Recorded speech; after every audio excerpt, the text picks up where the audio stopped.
It's compelling, it's cutthroat, it's chaotic, it's clever, it's controversy and chaos, baby. So we were having an interesting conversation the other day, and I stopped this mid-conversation because we be having these little like back and forth debate-ish things, and it always be when we're not fucking recording, and I'd be like, bro, what?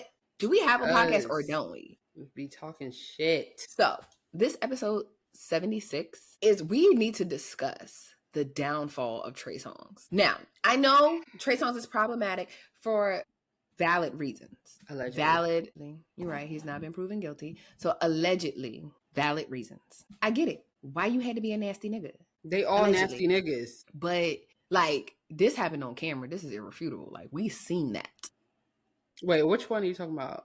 Him having a temper when he was fighting? No, he pulled that girl's shirt down. Well, yeah, I wasn't even talking about that, but yeah. See, like it's there. The evidence is there. So allegedly, however, take the nastiness out, which is, I mean, that nastiness is a part of his downfall. Yeah, is a part of his downfall. But it's just like he was so like here, and then it was just like, what happened? Where did it go? It's so many things, but I feel even like before, I think all of the reports and allegations and complaints, lawsuits, even before those things started to come out, it was just like he was at the top and then it was like a decline. And I just like, how did we get from point A to point B that quickly? I don't understand it. I have a couple theories. I have theories musically, and I have theories like public persona wise. Musically, I feel like his first 3 albums, well, his first album, great. Second album, good. Third album, masterpiece. Like, Ready has to be one of the best R&B albums ever.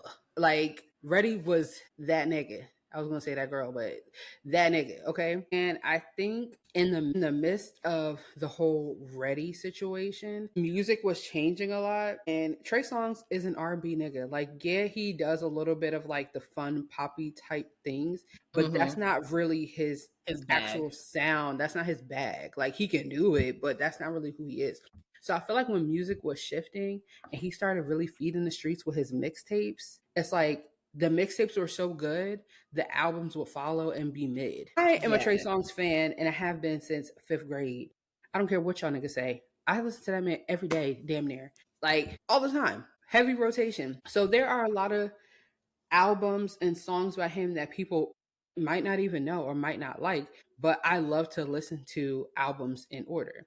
So, and what I've noticed, just going down his discography, is that when the mixtapes would be super, super good, like Anticipation, and then after Anticipation, we got the PPP. It was like PPP had hits on it, but from top to bottom. For those of you who do not know, his album after Ready was that his 4th album was called Passion, Pain, Pleasure, but it's such a fucking tongue twister, so it's the PPP. Like, the PPP. All right. Yeah, so not the PPP loans. That came not the PPP loans. But yeah, like, that is like, yes, it has good songs on it. It has a couple things on it, but album top to bottom, it just didn't serve like Ready. Like, I feel like Ready was just too good. You know what I mean? And then after PPP, he had Anticipation 2, and it was like, whoa. You should have put this out as an album. What the fuck are you doing? Like, here's the thing. My thing with that is because I had to look at the dates, because I'm like, okay, what dates did all of this come out? It doesn't feel like Ready came out August 31st, 2009, which is I cannot believe that this shit came out in 2009. But yes, came out in 2009. Passion Play, blah blah blah. PPP followed up a year, not even damn near a year. September 14th, 2010. I feel like you followed up your masterpiece so quickly. Yeah. Like a year later. And I think probably his team's perspective was like, let's capitalize on this momentum and keep pushing him out and pushing him further. But the album just did not hit the way that Ready did. And that in 2009, like, we were still like listening to, people were putting out actual albums, like good bodies of work. We weren't at this like just drop in the middle of the night phase. Like, you knew that somebody's album was coming out. There were singles, there was videos, there was a rollout, there were interviews, there were all these things leading up and building no pun intended, anticipation for this person's album. Mm-hmm. So I feel like when Ready dropped, nobody was ready for that because Trey Day, it was cool, but it wasn't like I'm waiting for Trey Songz to come out. But when Ready came out, smack the and niggas press to top to bottom. Top to bottom. What the fuck is this? And I feel like having Ready be his third album is what did him in. Usher had an extremely long career before he dropped Confessions. Yes. He put work in before he dropped Confessions. Now, I don't think he'll ever make anything that's better than Confessions because it was just, I don't feel like a lot of artists have multiple masterpieces over and over and over and over and over and over again. I just don't think that they do. They're like, oh, this might have been good, but it'll never be close. It won't even and I Am a Lamb, but there will never be anything in the world of R&B that will ever be better than Emancipation of Mimi. You just can't do it. Like that is one of those things like magic just happened. And I feel like for him, his magic kind of happened too early. Yeah. I feel like it hhappened too early. I feel like if you kind of, or if you're going to come out, no. And maybe if PPP came out before Ready, because it still was a good album. It wasn't trash. It was still a good album. It's still an album that you can play now, and it's like, okay, this is still good. But I think the order in which his albums came out should have been rearranged because Trey Day was what that song that was. Damn, what was that? Was that Step Up or Step Up 2? Was it Already Taken? Is from that album? No. Already Taken's on Ready. No, is it? Is it on PPP? No. I don't want to be a player. No. Trey Day is. Let me pull my Apple Music because I should know this information. But I think that was Trey Day. No, Trey Day is. Why is Grub on the song that's coming to my head? Because you don't know that song, but that's like a deep cut. Can't Help But Wait. Trey Day is Trey Day. Can't Help But Wait. Okay. Can't Help But Wait. Yeah, Can't Help But Wait. Last Time came out. Yeah. Yes. Last Time was on Trey Day. Wait. Yes. Okay, so those were the two like lead singles from that. Okay, so you had that album that came out with two main singles. Cool, fine. Yeah, you're building your momentum. You're getting out there. You're popular. You're catching steam. I feel like PPP should have been before Ready. Yes. And it should not have come out a year. He should have probably waited 2 years before the next thing come out. Because like I'm looking at PPP, this was a good album, but it wasn't a good follow-up for Ready. No. It was a good album. And that's what I'm saying, that the order in which things come out. And I guess maybe artists, you don't really know what something is gonna do. Also, I mean, like, who wants the whole, like, if I know that this shit gonna go crazy, why am I waiting? Because the landscape might change. And I think that's what happened, but in reverse. Yeah. Oh, and then also Anticipation came out June 30th, 2009. So it was just like slap after slap after slap. It just was too quick. It was a lot. It was like, it wasn't enough time to let the shit breathe. And I feel like from going back and like thinking about Anticipation, and then Anticipation 2 came in 2011. So it was 2009, 2010, 2011. You dropped all of this shit. I feel like the anticipations were Ready throwaways. Probably. I feel like because that whole era weighted those, all three of those projects they sound like any of these songs could have possibly been on Ready. So I feel like they were Ready throwaways. So he had them in the tuck. Then he needed a new album to make for PPP. Didn't really hit like that. But also Anticipations were good enough to be albums to me. Absolutely. If we could turn back the hands of time, word to share. If we could have PPP come out, then have Anticipation 1, then have Ready, then have Anticipation 2. That was the Anticipation Ready trilogy. That was the trilogy. That was it. Yeah, that was it. Yeah. And then I honestly, I feel like he probably, if it came out and happened in that order, would have been bigger because it's like, now we're going to let Anticipation breathe. Then we're going to come with Ready, which is like, because Ready is what excuse me, sir. I wasn't familiar with your game. I didn't know Trey Songz with the motherfucking braids was gonna give it up like that. Cut them braids off, and all of a sudden, the music started being like, this is it. This is what I've been looking for. But I don't even know. And then even after Ready, what happened? Because it was never like, you think that, because even when you went to see, if you, Matt, and what was his name? Whatever. When y'all went, to That was 2017. Yes. Okay. So still a little bit later, but that was a smaller venue. That wasn't I saw him in 2014. Remember your 21st birthday when we went to the club, but I saw him the day before. Mm-hmm. Yeah, 2014. That was the Trigger era. But before that, we had Chapter 5. Now that was a good album, but I feel like Chapter 5, it just was like, okay, he had Dive In, Panty Wetter, Heart Attack, Fumble. Like, what else is on here? Good There's songs. There's good songs on here. I don't know what was the for people like me. I don't care what he put out. I'm gonna like it regardless. I'm talking about for the mass. Maybe do you think it's because he just, I guess, in the equivalent of male R&B artists from that time, in groups, everything. Do you think that it's because Trey Songz wasn't like a full rounded entertainer? Like he wasn't. I mean, like Chris Brown and Trey Songz came out at pretty much the exact same time, or maybe a couple of years. Chris Brown had a couple of years on him, but no, I think came out at the same time because Gotta Make It came out in 2005. When did Chris Brown came out in 2005 too? But they had two separate demographics because of the age. So like, even though they're not far apart in age, when Trey Songz came out, he was automatically for the grown bitches. And Chris Brown was for us, the teeny boppers at that time. But I personally like both of them. Yeah, I like both of them. But I'm saying, like, as far as like, if you think about how artists ascend in their career, how they start performing on bigger stages, I feel like you have to start doing more. Like, yeah. And I just feel like with him, it was kind of a stand there and sing. And right. Take my shirt off. Sex. Yes, yeah, sex.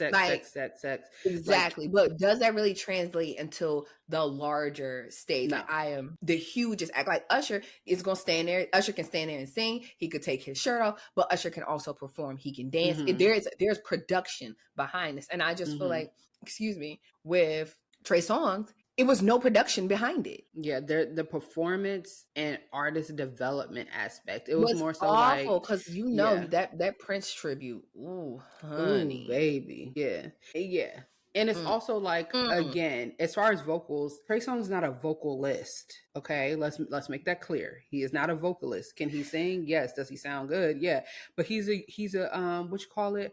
A yodeler. He's a Keith Sweat ass nigga. You get what I'm saying? He's R. Kelly. Well, no, R. Kelly can sing, but I'm saying he's in the realm of the yearning type nigga. It's about the vibe, the feeling, and the swag of the nigga. It's not really my vocal ability. Like, it's not the vocal ability. Like, girl, I'm not about to sing your drawers off, but everything else is. I'm gonna make you feel like I am, but am I really? No, I am not. Like, let's be honest. You know what I'm saying? So that is just the truth. But I've seen him in concert multiple times, and he is a good performer, but he does not perform. He's entertaining. You get what I'm saying? Like, he's someone that like will interact with the crowd, and you don't even realize, like, has this nigga even done a two-step? Like, what? How'd you get over there? I feel like he just gives off nigga, but he's R&B. So it's like you're supposed to give off a different vibe. Like, you're not a rapper. You know what I mean? Like, right.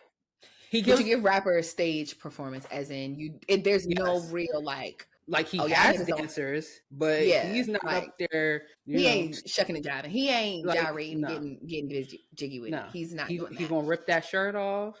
He's gonna cater to the girly pops. You know what I mean? Do you think people practice that, like ripping white beaters? Yeah, but I've also seen it in real time. Like, or do you think that they like kind of like cut a little slit in it just so it's like it's guaranteed to rip? Because how do you rip a t-shirt every single time? I feel like they might, but I've seen it happen in real time with like a regular, like in a fight, like before the fight starts. But that's different. That's the adrenaline. So you already like hulked up and like that's different. But I'm talking about like you just on stage crooning and shit. And now you just ripping your shit off. Why does it rip so easy? Like, I be thinking they cut a little slit in the shirt to make it guaranteed, to give it a little momentum, and then they gotta. That would be smart. Cause could you imagine like trying and getting stuck in like never mind, just joking. Keep it on. Like, I cannot imagine going to a concert and seeing somebody struggle to rip their shirt, especially when nobody asked. Like, nobody asked. But yeah, you would have did better just 1-2 him. And sometimes people do that too. But yeah, he's definitely like, what do you call it? A crowd pleaser. Like he's going to interact with the girls. They're going to throw their bras. They're going to throw the panties. They're going to, all those things. But he's not going to give you like a show. Not in the way of like performance like Chris Brown, Beyonce. It's going to be more interactive with the fan. Like he's going to point you out in the crowd, talk to you, might bring you up, like different things like that. It's fun. Like it almost makes you forget that like he's not performing, like he's singing, but he's not. I don't know how to explain it, but I've been to a couple shows and it was great. Like I would go to a Trey Songz concert today. Do you think that his show setup is more conducive of a smaller venue? Yeah, for sure. So the last concert I went to of his, which was the 2017, it was in Philly, and it was like theater. You know what I mean? He's not ballroom type small. But no. Like it's not ballroom small, but it's like not stadium music. It's not, it's maybe more like a Howard Theater versus like a Fillmore. Well, no, he's done Fillmore before. Well, I know that. I mean, mad artists have, but as they get bigger in the stuff, like Howard Theater can fit more people, and it's seated. Versus like a Fillmore, this is a standing room kind of venue, and you can only get but so many people in here. Like I don't think you can get 1,000 people in there. You could probably get a couple hundred in there. Yeah, no, he's not going to be going to like Soundstage in Baltimore. You know what I'm saying? No, right. It's not giving that intimate, But he could, but no, like it's not giving that. It's more like a theater kind of place. So I feel like in Atlanta, like he could go, like the Tabernacle is pretty much the equivalent of the place. It can hold a lot of seats in the Tabernacle, but it's not a large venue. It is definitely a very like, we all here kind of thing. And then I think that's where Leon Thomas is going to perform, and I'm gonna try and get tickets for that. But he's also someone who does very well on like a collective tour. You know what I mean? Like, because he's the artist that like you forget how many songs by him that you actually know and love, and then like when his set is done, you're like, wait, do another one. Like it's like that. Like when the whole Millennium Tour happened, and he was going viral every show because people are like, oh shit, we forgot Trey Songz was that nigga. It's like he's one of those types. You know what I'm saying? Yeah.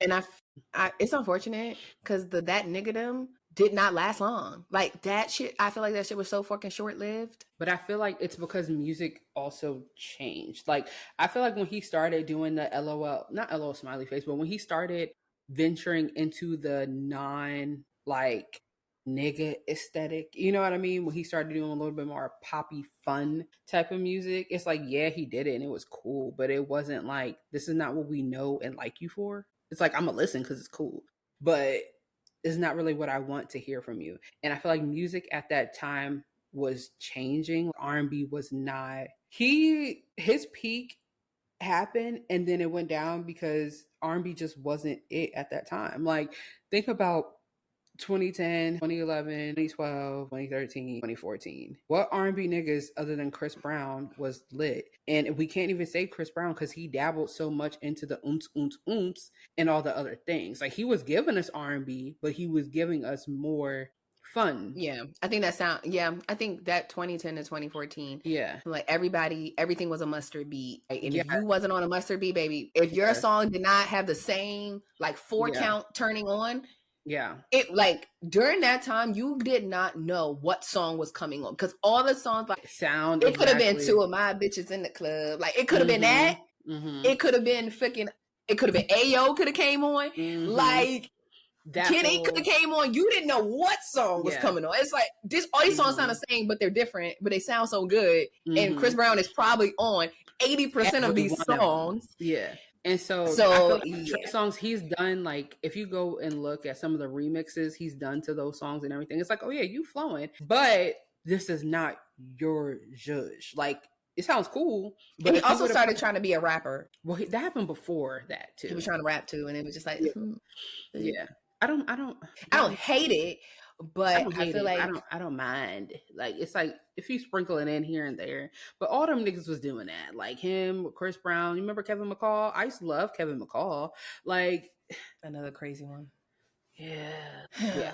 But you get the point. The point is, I feel like music in the era of music was changing, that 2010 through 2014 era, and his peers were the Chris Browns and all of that. It's like some people lasted I feel like if you made it through 2014, you probably are in some way, shape, or form still here today. But those people did not make it through that 4-year window. Ooh, baby, it just and I think with that, he, after that time period, like for example, the Trigger album, that's 2014. That's like Cake, Oh Nana, all those songs, Smartphones. All these songs on here, they're good songs, but I feel like his demographic had to change. You get what I'm saying? He had to start going more towards the urban, like the Tamar Braxton's type. You know what I'm saying? That demographic of people, the more adult version of fun music or R&B music. Like he wasn't quite on the Tank Keith Sweat side, but you wasn't Chris Brown, that side. So it's like it was a weird. I think he was like, what's it called? If we had been our age now, then we would be his fan base. Exactly. I mean, I guess, but we kind of started a long time, so I'm thinking like we during that shift, it's like, but yes, but we also kind of grew with it. But let's say, had we not, that 30, I would say probably that 30, 27 to 35 would have been like, this your core right here. And but I still just, maybe at that point, once you move into a different age bracket, it stops urban rhythmic, I don't know, something like that. Yeah. I don't know. But I feel like maybe because once you start catering to, and like not even necessarily catering to, like this is just happens to be what your age range is. These are the people that are connecting with your music more. Once you get into a certain age range, I think perceived popularity starts to change, because when you get older in your 30s, you get media you start getting your things from different places. Right?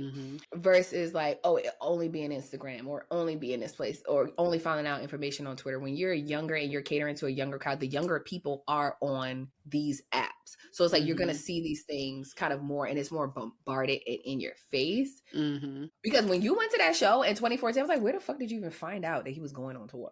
Like, but again, too. It was great. But again, and I'm sure it was packed. But even if you think about it now, I don't know how people find out about Keith Sweat shows, but people be at Keith Sweat shows. That's just not my age range. I don't know like what the marketing looks like over there in a group that I'm not in. I know what it looks like now that I'm going to get a story post. I know that I'm going to get an Instagram ad for it. Like I'm going to get those things for people artists that service my age range, but anybody lower, I don't know those people exist. I don't know people outside of my age group exist. So I think maybe that could be a thing. It's just the younger audience was more geared to other things, and he was more towards an older, and I just don't know where they were getting their But I think this is a testament of like, okay, you have an artist that goes from underground to super mainstream to kind of back to the underground.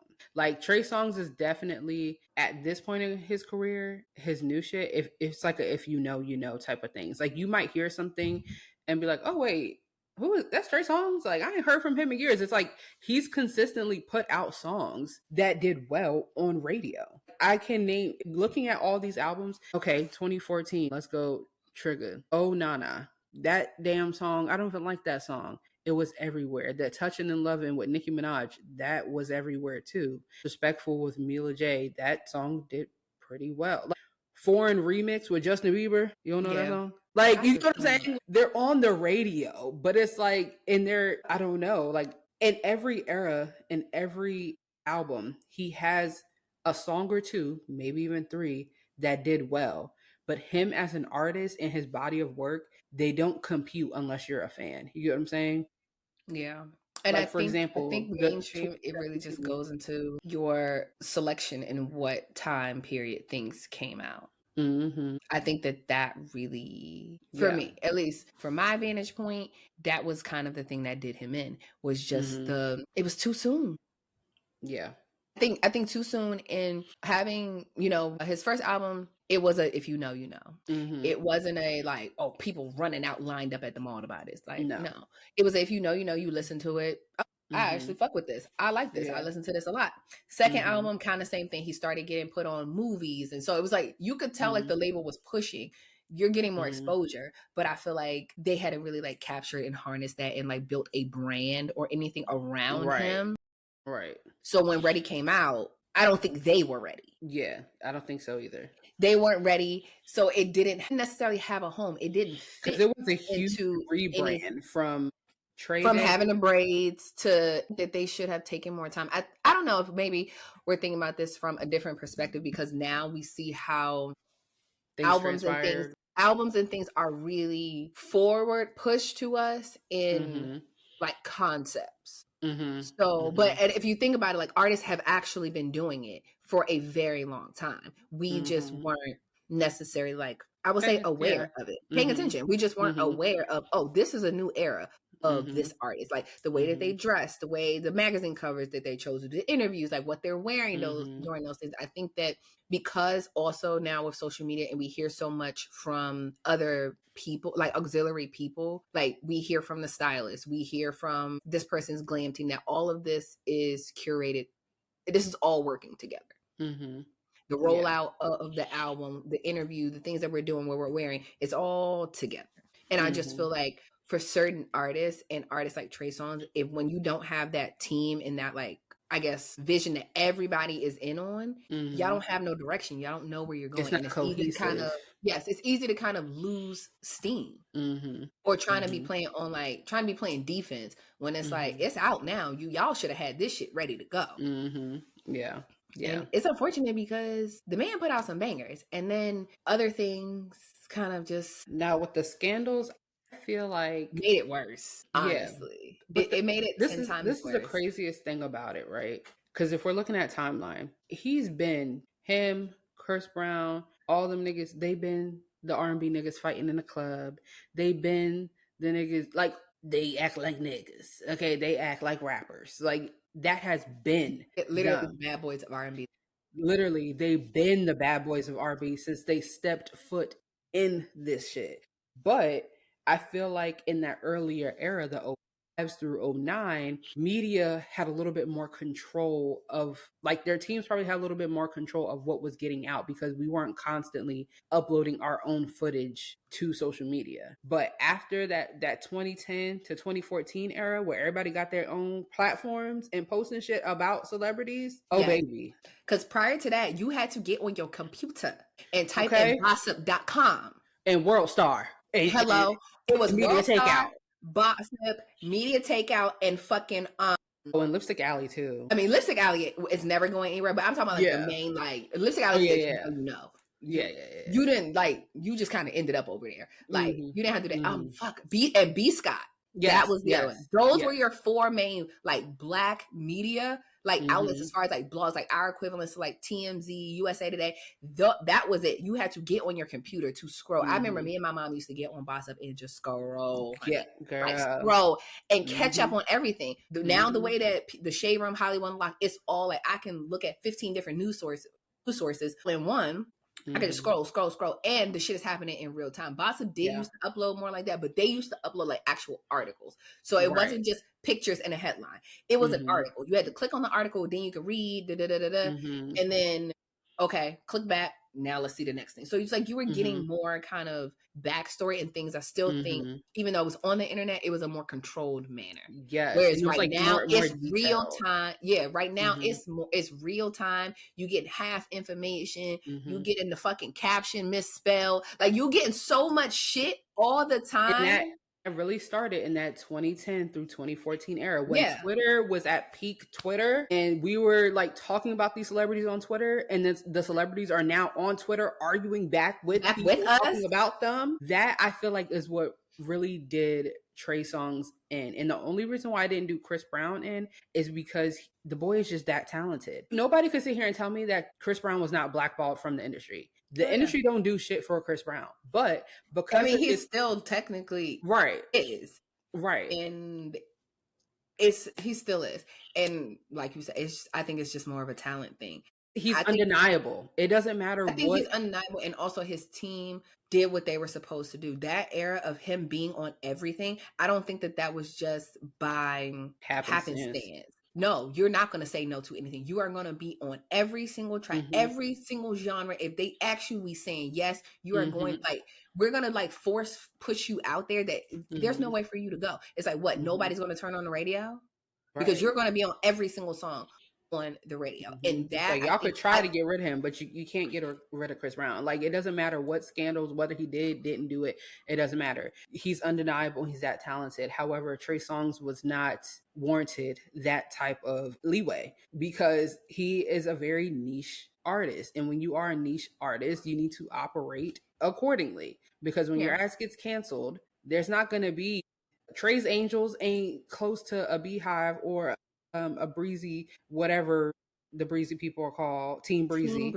Team Breezy. All the, like, no, like, it just does not compute. So all those artists that were acting the same, down to goddamn Ray J, everybody, all of them niggas was doing the same crazy stuff, going to Vegas and LA, fighting in the club, throwing bottles, doing this, doing that, this scandal with that girl, this scandal with this girl. Like, they all was doing the same thing. But your level of stardom and likability matters. Trey Songz, his personality definitely is an acquired taste. He is definitely he's a dark humor. Like, even when I see clips of him, like, in the club being silly, like making faces and doing stuff, and I see people in the comment like, oh my God, he did whatever they said he did. I'm like, because he's making a face, it's just so funny. And I think once people have it in their mind that, like, you're a villain and they hate you, you're always going to be. There's no coming out of that. So it's like, at this point, cater to your audience and just do your shit, and whatever happens, happens. But, like, he definitely had the opportunity to be a mainstream artist, but because of, I think, his branding and his team not being ready, then his behavior doesn't help. It's kind of like, yeah, now you're back to being a if you know artist. Like, and that is really fucking, like, it's crazy, but it's crazy. In some instances, it's warranted. It's just like, okay, I can see how we got to this point. I can see how we got here, but I get it, but I don't feel like he has provenly done anything egregious enough for people to cancel him and feel the way that they feel about him, to be completely honest. And I feel like a lot of it is performative for the internet, because even Eb, she went to his show a few months ago. Girl, packed out, like, telling him to come back on stage, because it was one of those collective type of tours. He had to come back on stage and keep performing because they didn't want him to leave. So clearly, yeah, it's like, I think it's one of those things, like, you definitely have fans, but in terms of, like, stardom trajectory, and just where we ended up, I think it's all the things that we've discussed, and your team really can make or break you. Because I feel like the whole with Chris Brown's situation, it's also, outside of just talent being out of this world, I think it's also a little bit more unique because Chris Brown had the momentum from the jump. Like, the way things were designed around him was, you are going to be the biggest thing since fucking sliced bread. And I think that his team, I'm sure it's changed over the years, but, like, this is still the mentality. Like, I'm still the best thing since sliced fucking bread. So we gonna make that shit shake. So when you come out the door and you already have this momentum behind you, you have brand deals when he was doing with the double mint gum, and he had endorsements, like commercials. Like, he was out there more so than anybody else in his, like, R&B, like, or his class of artists that came out at the same time, especially for males. He was on it. So when we have to now, he was it, exactly. So it's like, when there's scandals, like, there's still shit going on behind us. We got to figure out how we're gonna reroute, rework, and his team has been able to do that. And I think it's just, outside of talent, your team can really make or break you. How we roll this out, how we do these things, how we keep you basically in the forefront of people's minds, whether good, bad, or indifferent. Everybody got to play a part. Your lawyer got to play a part. Everybody got to, you need to assemble the fucking Avengers on your end, to, especially when you're in a situation where you got to do some kind of damage control. And I honestly think, like, Chris Brown is still able to, because how old is Chris Brown right now? 35? No, I think that nigga might be 37, 38. He's not 35. How old is he? Let me tell you. Because him and Bow Wow still give off like 21 to me. Like, I just, as old as they are, they 36. Still give, he's 36. I was close. I said 35. 30, yeah, I'm like, no, I know that nigga is. But in Trey Songz is 40, what? 40. He 40? He's older than Chris Brown. Let's see. Gotta be like 38. Yeah, he's 40. He's 40. November 28th. He'll be 41 this year. Yes, he's 40. Damn. Yeah. Yes, exactly. So my thing with Trey Songz, when he did that little halfway rebrand, he should have went all the way. This is, as a fan, somebody who has observed him, his personal life, his music, and everything. When he did in 2020, right? Because Tremaine, the album in 2017, that was the whole "I don't want to be a playboy no more" era, right?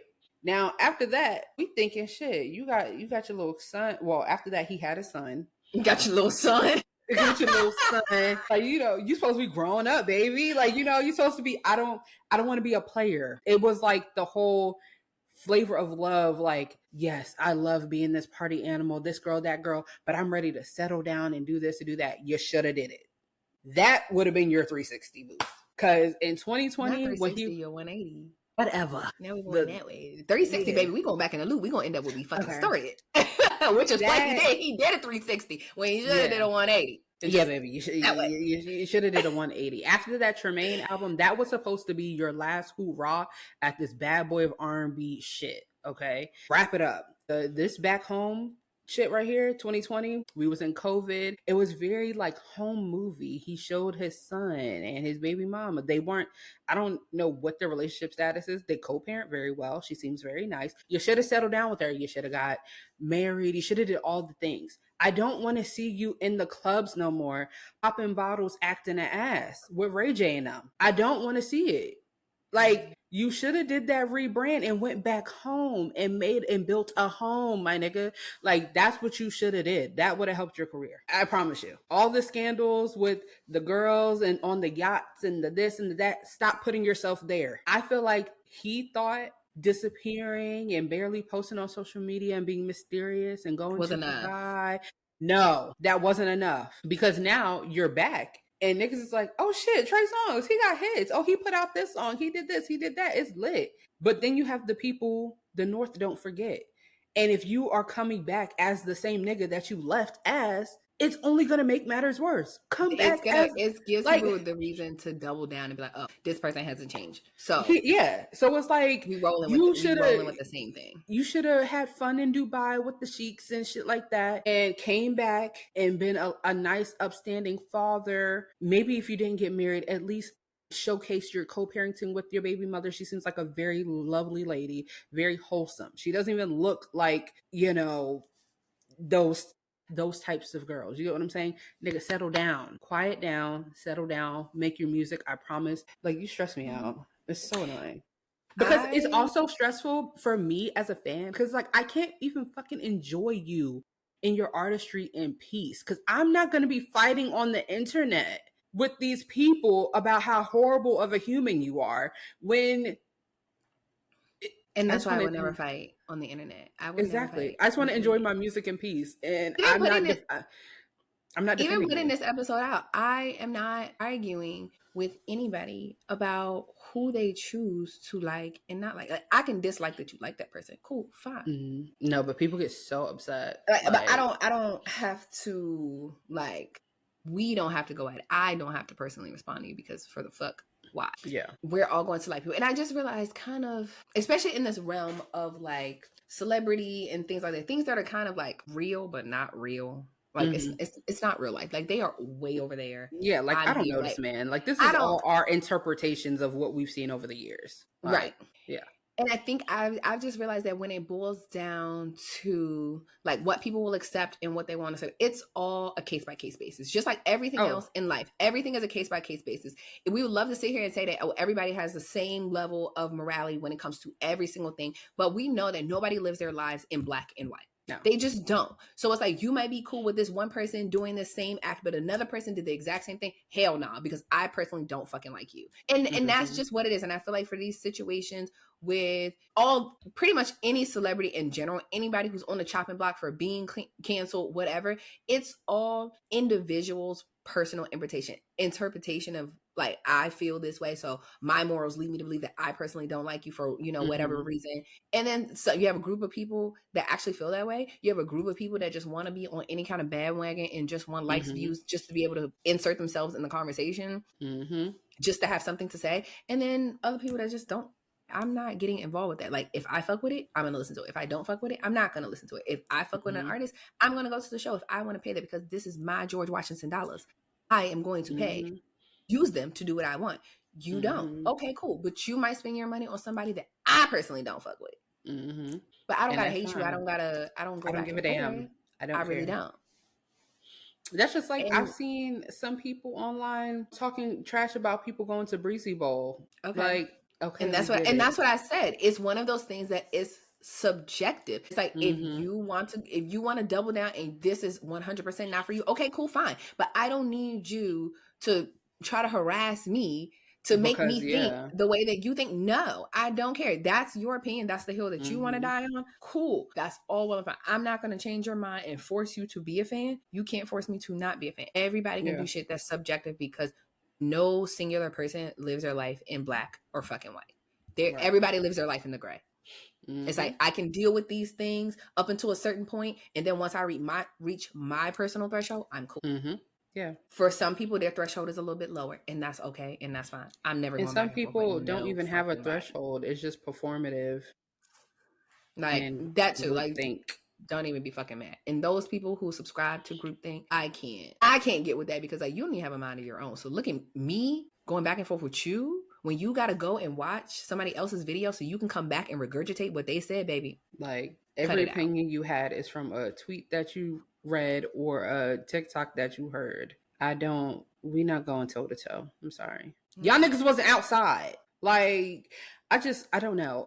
When it comes to certain music and eras of people, like, sure, I don't have to agree with everything that Chris Brown, Trey Songz, Rihanna, any of these people have done. But in my mind, they have not done anything egregious enough to say that they should never be performers or utilize their talents or make money to feed their families or whatever. Like, especially in the court of law, like, okay, what have they been accused of? All right, Chris Brown, his whole fighting situation, your cousin Boo Boo down the street in Man, they fight all the time. Like, okay, moving on. I don't understand the outrage. Like, why do you give a fuck? Like, I don't get it. Yeah, I don't get it. I think it kind of just gives people something to say when being quiet. Like, what you think, he's gonna beat you up at his concert if you go? Okay. Certain things I just can't subscribe to it. I just kind of, okay, you can be mad, but we not about to fucking argue. Because there are a ton of celebrities, singers, rappers, all the things that are horrible people in general as well. Like, all of these people got their own isms. Just like we got our own isms. Okay? They're people as well. So, yeah. But yeah, this was fun. I'm probably going to go listen to Ready. Yeah. I'm going to make my own trilogy. Actually, I'm going to listen to Anticipation 1, then Ready, then Anticipation 2, and I'm going to skip over PPP like that shit just did not exist, because it will not interrupt my flow. PPP can come after those three, but I'm going to rearrange that catalog the way I want to hear it. Well, no, you mean PPP first. Well, yes, but it has to get out of the way of that block. Those three need to stay together. I don't need PPP interrupting my flow. Yeah, because like, I just want to hear, and I wish on Apple, there has got to be a way, because I don't want to have to make a playlist to put these in a certain order. I just want them to play this album, and then I want you to play this album right after that, and then this one right after that. You can do that. Like, when you're so if I hit up next, I know if I hit up next, it'll play like one song, but will it do the whole album? If you go, like, if you say play next at the top of the album actual thing, it'll play the album next. Yeah, I'm pretty sure. Hold on. Not antidote.